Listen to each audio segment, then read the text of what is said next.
आदि के संबंध की बात कर रहे होते हैं। तो अगर देखा जाए इसका इतिहास क्या था, तो हम इतिहास में देखते हैं कि हेनसांग, फान और इत्सिंग जैसे विद्वान हमारे यहाँ आए हैं, पढ़ाई की है।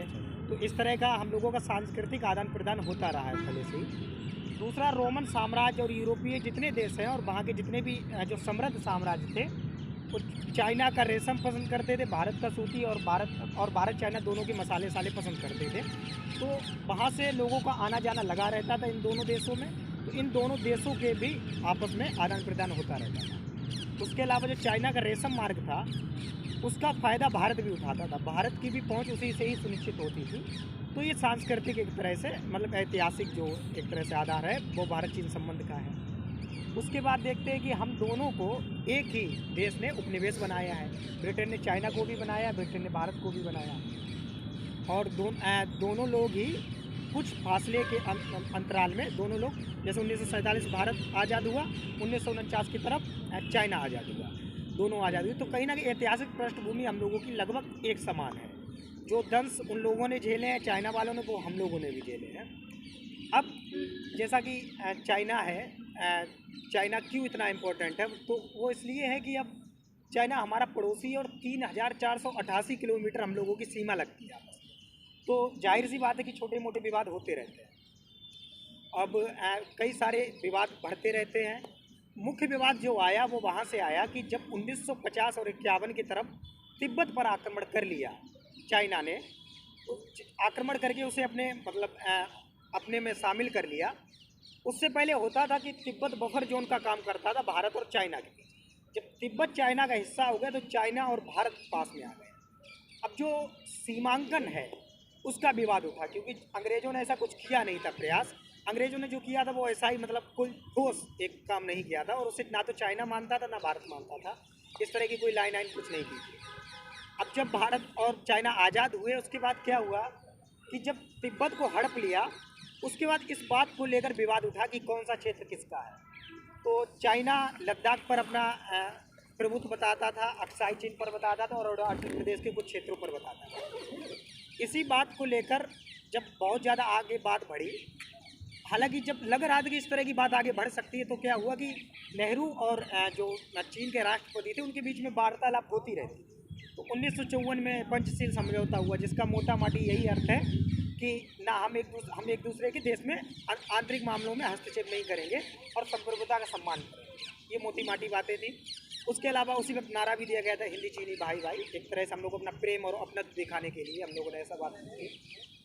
अब हुआ क्या, जब 1958 या 1959 की तरफ दलाई लामा, जिस देश को हड़प रखा था तिब्बत को, जब दलाई लामा ने शरण मांगी भारत की, तो भारत का विचारधारा की अतिथि देवो भव, तो उसने उन्हें मतलब शरण दे दी। अब जब शरण दे दी तो उसने इस पंचशील समझौता का उल्लंघन समझा चाइना ने, कि तुमने तो कहा था कि आंतरिक मामलों में हस्तक्षेप नहीं करेंगे, लेकिन तुम कर रहे हो। धीरे धीरे बात इतना आगे बढ़ गई कि 1962 का युद्ध हुआ और हम लोगों की उसमें हार हुई। और कहा जाता है कि इसी का ये परिणाम हुआ कि 1964 में नेहरू जी की डेथ भी हो गई थी। उन्हें बहुत तगड़ा सदमा लगेगा था, क्योंकि वो एक वैश्विक नेता थे और शांति को मानने वाले, और विश्व व्यवस्था और नियम आधारित व्यवस्था पर मतलब को मानने वाले व्यक्ति थे। उनका सब सम्मान करते थे, और उन्हें बिल्कुल नहीं लगता था कि जो दो देश 1947 1949 में आज़ाद हुए हैं, वो एकदम ऐसा कोई युद्ध करके मूर्खता ऐसी कोई करेंगे। उन्हें बिल्कुल कुछ नहीं, ऐसा नहीं लगता था। लेकिन वो हो गया युद्ध, तो काफ़ी भारत की हार हुई उसमें। उसके बाद क्या हुआ, जब हार हो गई तो उसके बाद भारत और इसके संबंध बिल्कुल ख़त्म हो गए। स्टार्टिंग हुई शायद 1976 की तरफ, जब राजदूत और इनका संबंध नमन थोड़ा बढ़ा, वो सारी चीज़ हुई। उसके बाद हमारे भारतीय प्रधानमंत्री राजीव गांधी का 1988 में कार्यक्रम हुआ, वहाँ पर उन्होंने दौरा किया चाइना में जाके। तो धीरे धीरे एक तरह से जो बर्फ़ थी वो पिघली, जो एक तरह से जो जड़ता आ गई थी हम लोगों के संबंधों में, वो पिघलना शुरू हुई। फिर जैसा कि बताया, वेंकट रमन गए थे, पहले राष्ट्रपति बने, उन्होंने दौरा किया जाके। तो धीरे धीरे स्थितियाँ सुधरी। अब स्थिति को यथावत कैसे रखा जाए, तो 1993 में एक हम लोगों का समझौता हुआ, उसमें ये कहा गया कि जो भी स्थिति है उसे यथावत बनाए रखें, क्या किया जाए कि हम लोग पेट्रोलिंग कर सकते हैं, पेट्रोलिंग कर सकते हैं, लेकिन उसके बाद हमारे जो क्षेत्र हैं उसी में वापस लौट आए। दूसरा, हम लोग आपस में कभी गोलीबारी नहीं करेंगे, इसलिए आप देखते होंगे पाकिस्तान से गोलीबारी होती रहती है, चाइना से कभी नहीं होती है। तो पेट्रोलिंग करके वो लोग अपने अपने क्षेत्र में चले जाते हैं, तो 1993 में ये सब होता है। तो इस तरह से संबंध धीरे धीरे आगे बढ़ते रहे। जो मेन बदलाव आया वो आया तब जब 1998 में भारत ने परमाणु परीक्षण किया। हालांकि 1974 में भी किया था, लेकिन जब 1998 में किया तो उसके बाद क्या हुआ कि पूरे विश्व में घोषणा हो ही गई कि हाँ, अब भारत भी परमाणु संपन्न देश है। इससे पहले चाइना इतराता था, वो कहता था कि हमारे पास तो इतने हथियार हैं, उनके पास तो इतने हथियार हैं। अब तुम्हारे पास कितने भी हथियार हो, हमारा एक परमाणु बम काफ़ी है, तो तुम्हारे पूरे चीन को या पूरे विश्व को तबाह करने के लिए काफ़ी है। तो जब किसी के पास परमाणु बम आ जाता है तो उसका सम्मान वैश्विक व्यवस्था में होने ही लगता है और उससे लोग डरने ही लगते हैं। जब ये हुआ तो उसके बाद से एक तरह से स्थायित्व आ गया। उसके बाद से हम देखते हैं कि हम लोगों ने व्यापार को थोड़ा बढ़ावा देना प्रारंभ किया, और इसी का ये परिणाम है कि 2000 में जहाँ 3 बिलियन वैश्विक मतलब व्यापार होता था चाइना और भारत का, वो बढ़कर 2021-22 की रिपोर्ट बता दी $96.5 बिलियन हो गया। तो ये वृद्धि काफ़ी हमें देखने को मिल रही है, कहाँ 2000 में 3 बिलियन और कहाँ 2021-22 में लगभग 96 बिलियन डॉलर। तो इस तरह से अगर देखा जाए तो काफ़ी अच्छा खासा संबंध अब अर्थव्यवस्था के रूप में आ रहा है। दूसरा, अगर देखा जाए तो बीच बीच में कई झड़पें भी चलती रहती हैं, कभी गलवान घाटी में हो रहा है, कभी डोकलाम जैसे विवाद हो रहे हैं। उसके अलावा और भी कई सारे विवाद होते रहते हैं, जैसे अभी 370 हटाया गया था, उसका चाइना ने विरोध किया। चाइना हमेशा लद्दाख को अपना क्षेत्र बताता रहता है, एक्साई चीन को अपना क्षेत्र बताता रहता है। उसके अलावा यूएनएससी में जो भारत को वीटो पावर मिले उसका विरोध हमेशा चाइना करता रहता है। उसके अलावा मसूद अजहर जैसे या फिर पाकिस्तान की जो टेररिस्ट हैं उन पर जब भी प्रतिबंध लगाने की बात करती है तो चाइना उनके पक्ष में खड़ा मिलता है हमेशा। तो इस तरह से अगर देखा जाए तो भारत चाइना के बीच कई सारे विवाद रहते हैं। ब्रह्मपुत्र नदी के जल के बंटवारे को लेकर विवाद चलता रहता है। भारत का हमेशा आरोप रहता है कि ये डैम बनाता है और इस तरह से हम लोगों का पानी को बाधित करता है, रोकता है। तो इस तरह के कई सारे विवाद चलते रहते हैं। उसके अलावा अगर देखा जाए व्यापार में देखा जाए तो व्यापार में भी ये मतलब डोमिनेट करता है चाइना। चाइना का जो पूरा जो भारत आयात करता है उसका 15% आयात सिर्फ चाइना से करता है, और राजकोषीय घाटा भारत का काफ़ी ज़्यादा है। भारत आयात ज़्यादा करता है और निर्यात बहुत कम कर पाता है। तो इस तरह के कई मुद्दे भारत और चीन के बीच चलते रहते हैं और कई विवाद चलते रहते हैं। इसके अलावा सहयोग भी कई सारे हैं। सहयोग में अगर हम देखें तो हैंड इन हैंड अभ्यास चलता है भारत और चाइना का, जो टेररिस्ट को टैकल करने के लिए, और कहीं ना कहीं हम लोगों की जो सैन्य क्षमता है उसे बढ़ाने के लिए चल रहा है। और जैसा कि बताया गया कि हम लोगों का 2006 में शायद स्टार्ट हुआ था कि हम लोग हमारे जो छात्र हैं छात्र को स्कॉलरशिप देना और उस तरह की चीज़ें चलती रहती हैं। चूँकि भारत में भी कई बौद्ध धर्म के अनुयायी हैं, चाइना में भी हैं, तो उनका सांस्कृतिक आदान प्रदान चलता रहता है। उसके अलावा अगर देखा जाए दोनों देश विकासशील देश हैं, और दोनों देश जो अफ्रीका और इस तरह के जो छोटे देश हैं उनकी आवाज़ है। तो इस वजह से दोनों देश एक तरह से एक ही तल पर खड़े मिलते हैं हम लोगों को। दूसरा, जो यूरोप का डोमिनेंट है, अमेरिका का डोमिनेंट है, उसको टैकल करने के लिए भी दोनों देश एक तरह से एक समान है और एक जगह खड़े मिलते हैं। और जब भी अगर यूएनओ का जो अभी तक वोटिंग हुआ है उसका अगर आंकड़ा निकाला जाए तो हम पाते हैं कि ज़्यादातर वोटिंग के मामले में भारत चीन एक साथ खड़े मिले हैं किसी भी मुद्दे पर। तो इस तरह से अगर देखा जाए तो भारत और चीन की विचारधारा लगभग एक तरह से ही है, कहीं ना कहीं सारे मुद्दों को वही फेस करते हैं। दूसरा, जो जितनी भी वैश्विक व्यवस्थाएं हैं, चाहे जितनी भी जैसे संस्थाएं हैं, IMF हुआ, वर्ल्ड बैंक हुआ, UN, मतलब और भी इस तरह की संस्थाएं, उनमें सुधार करने के लिए भी दोनों एक साथ खड़े मिलते हैं। तो इस तरह से हम लोग कई चीज़ों में सहयोग भी करते हैं, लेकिन उसके बावजूद भी कहीं ना कहीं विवाद बने रहते हैं। और उसके अलावा अगर देखा जाए तो ब्रिक्स में हम दोनों साथी हैं। ब्रिक्स में हम दोनों साथी हैं। संघाई सहयोग संगठन में हम दोनों साथी हैं। उसके माध्यम से हम लोग जो मध्य एशिया के देश हैं उनके प्रति व्यापार बढ़ा सकते हैं, वो सारी चीज़ें कर सकते हैं, तो ये करते हैं। तो कई मामलों में हम लोग सहयोग भी करते हैं। अब देखा जाए कि जो ये विवाद है तो उनका समाधान करें कैसे। तो विवाद का समाधान करने के लिए सबसे जो बड़ी बात है वो यही है कि भारत को आत्मनिर्भर बनाना पड़ेगा, जैसे कि मेक इन इंडिया चला ही रहे हैं। क्योंकि कहा जाता है कि जैसे भारत के जो चाइना की काफ़ी ज़्यादा प्रोडक्ट हैं वो हमारे पास, मतलब हम लोग उनका आयात करते हैं। अब जब उनका आयात करते हैं तो जैसे कहा जाता है, नितिन गडकरी कहते हैं कि चम्मच चम्मच भी हम वहीं से चाइना से इंपोर्ट कर रहे हैं। हाँ, तो ये क्या हम नहीं बना सकते हैं, और छोटी मोटी चीज़ें क्या हम नहीं बना सकते। तो इन चीज़ों को हमें बढ़ावा देना चाहिए, इन चीज़ों को हमें बनाना चाहिए। उसके अलावा क्या किया जाए, दो स्थिति हो सकती है समाधान की। पहला तो ये कि अगर युद्ध हो ही जाए तो क्या, और अगर किस, देखो आदर्श स्थिति ये है समाधान की कि युद्ध ना होने दें, क्योंकि जैसा कि ये कहते हैं, जैसा कि मोदी जी कहते हैं कि this is not the era of war, ठीक है। तो ये जो युद्ध का समय है नहीं, अगर युद्ध हुआ तो अभी जो दोनों देश है वो उभरते हुए देश हैं, 35% जनसंख्या का प्रतिनिधित्व करते हैं पूरे विश्व का, ये मजाक की बात नहीं है। ऐसे में अगर दोनों देश ही आपस में लड़ते हैं, और जैसा कि यूरोपीय विचारक और जितने भी बड़े बड़े लोग हैं वो ये कहते हैं कि आने वाला जो समय है, या जो 21वीं शताब्दी है वो एशिया की है शताब्दी है, और आने वाला समय है वो एशिया का है। अब जो पावर है वो यूरोप से शिफ्ट होकर एशिया तरफ जा रही है, और एशिया तरफ तभी जा पाएगी जब चाइना और भारत जैसे देश दोनों आपस में रहेंगे, साथ में रहेंगे, अच्छे से व्यापार करेंगे, अच्छे से रहेंगे। तो उसमें समाधान के लिए अगर देखा जाए तो रसिया इन दोनों के बीच में सामंजस्य और संतुलन ला सकता है। उसके अलावा दोनों लोग व्यापार करें, भारत भी अपना आत्मनिर्भर बनता रहे।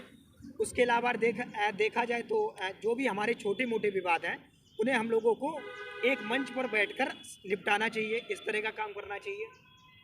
उसके अलावा साथ ही साथ भारत को ये भी करना चाहिए कि अगर किसी दुश्मन को आपको टैकल करना है तो चाणक्य की जो नीति है वो बताती है कि आपको दुश्मन के दुश्मन को दोस्त बनाना है।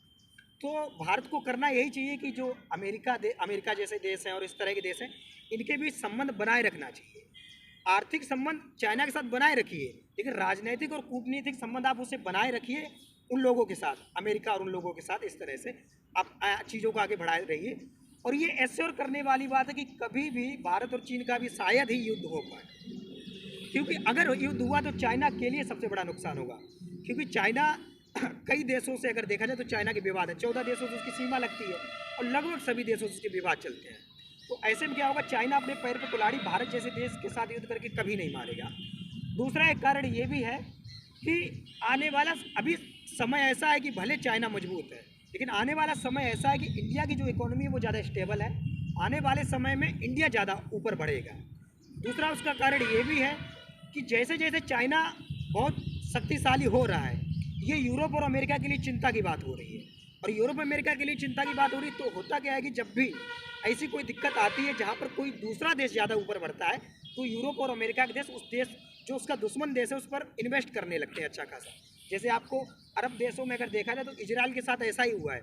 इजराइल छोटा सा देश है, लेकिन सारे अरब देशों से अगर देखा जाए बहुत शक्तिशाली है और उसका कोई कुछ नहीं बिगाड़ पाता। इसके पीछे यही कारण है कि वो इजराइल ना होकर यूरोप और अमेरिका का एक तरह से अदृश्य प्रतिनिधित्व करता है। वैसे ही चाइना जैसे जैसे शक्तिशाली होगा तो भारत ना होकर यूरोप और अमेरिका का अदृश्य प्रतिनिधित्व करेगा, और यूरोप और अमेरिका के लोग उसे एक तरह से रक्षा और इस तरह में कई सारी इन्वेस्ट करेंगे। तो अगर देखा जाए तो इस तरह से मतलब कभी युद्ध होगा नहीं, इस तरह की चीज़ें होंगी।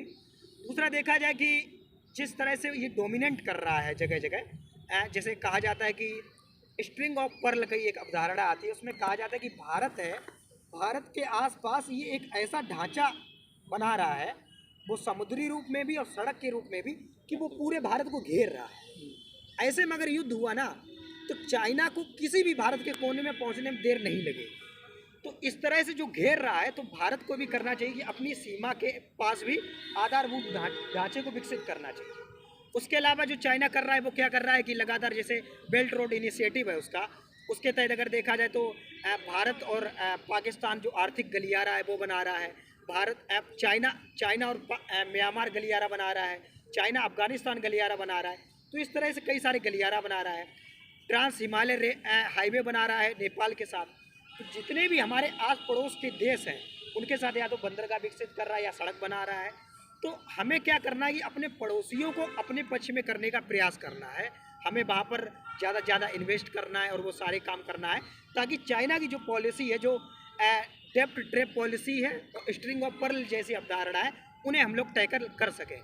दूसरा क्या है कि चाइना के प्रोडक्ट का निर्यात काफ़ी ज़्यादा होता है अफ्रीका जैसे देशों में और यूरोप के देशों में और भारत में भी।